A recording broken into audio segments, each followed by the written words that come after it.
Good morning, students. So, this is the third part of our chapter. From that day onwards, it was a celebrating time for all the tigers inhabiting Pratibandpuram. The state banned tiger hunting by anyone except the Maharaja.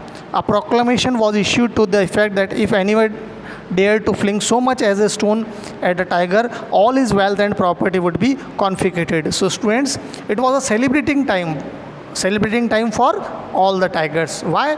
Because the Tiger King banned the hunting of tiger because he want to hunt the tiger himself, and a proclamation issued that if anybody was found in the case of hurting the tiger or killing the tiger, his property would be confiscated means जब्त कर लेना, मतलब उसकी सारी संपत्ति जब्त कर ली जाएगी अगर कोई टाइगर का शिकार करता हुआ पाया गया.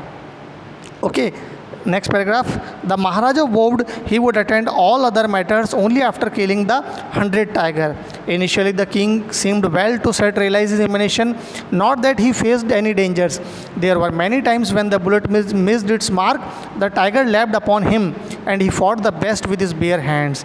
Each time it was the Maharaja who won. So, students, many times the Tiger King faced many difficulties. Sometimes his bullet missed its mark, and he fought with the tiger with a bare hand, and every time the Tiger King won the battle, okay, the fight.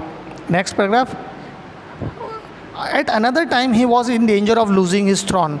A high ranking British officer visited Pratibandpuram. He was very fond of hunting tigers and fond of being photographed with the tiger he had shoot.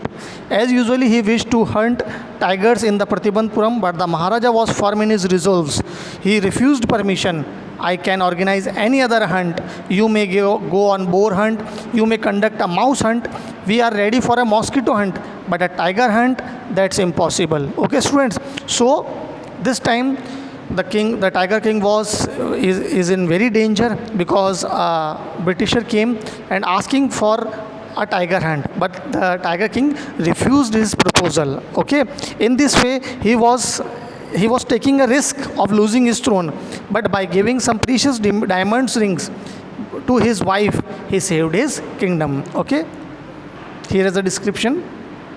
The British officer secretly sent word to the Maharaja through the Diwan that the Durai himself did not have to kill the tiger.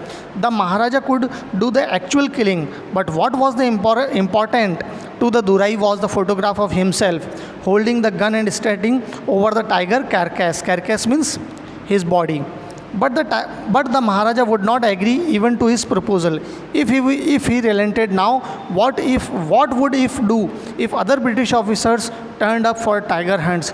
Because he prevented a British officer from fulfilling his desire, the Maharaja stood in danger of losing his kingdom itself. So, students, in this paragraph there is a word Durai. Durai means the British officer. The British officer want to shoot a photograph with the tiger's dead body or with his skin. But the Tiger King was very firm in his determination. He was very determined. So that's why he refused this proposal also. But by giving the diamond rings to his wife, he saved his kingdom. Okay. The Maharaja and the Diwan held consultations over this issue. As a result of telegram was dispatched forthwith to a famous British company of jewelers in Calcutta. Send samples of expensive diamond rings of different designs. Some 50 rings arrived. The Maharaja sent the whole lot to the British officer's good lady.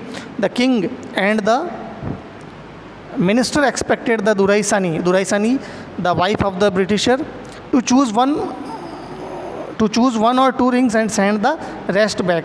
Within no time, the Durai Sani sent a reply, "Thank you very much for your gifts." In 2 days, a bill of 3 lakh of rupees came from the British jeweler.